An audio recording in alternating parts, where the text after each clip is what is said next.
नमस्कार दोस्तों, आपका स्वागत है हमारी चैनल एजुकेशन एंड एम्प्लॉयमेंट में। आज हम एक महत्वपूर्ण सूचना लेकर आए हैं जो central university of Jharkhand CUJ में शिक्षण पदों की भर्ती से संबंधित है। यह सूचना रोलिंग विज्ञापन 2 के तहत दी जा रही है। आइए जानते हैं इसके बारे में विस्तार से। पदों के नाम है सहायक professor, associate professor and professor.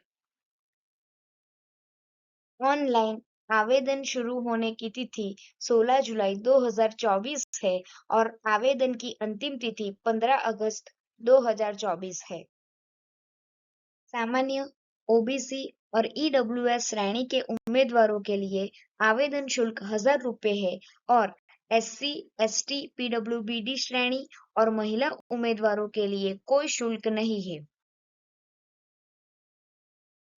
इच्छुक उम्मीदवार सीयू चरण पोर्टल इस वेबसाइट पर जाकर ऑनलाइन आवेदन करें। अधिक जानकारी के लिए विश्वविद्यालय की वेबसाइट पर विजिट करें।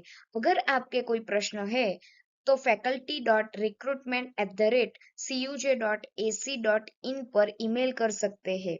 धन्यवाद दोस्तों। अगर आपको यह जानकारी उपयोगी लगी हो तो हमारे चैनल को सब्सक्राइब करें, वीडियो को लाइक करें और अपने दोस्तों के साथ शेयर करें। मिलते हैं अगले वीडियो में, तब तक के लिए नमस्कार।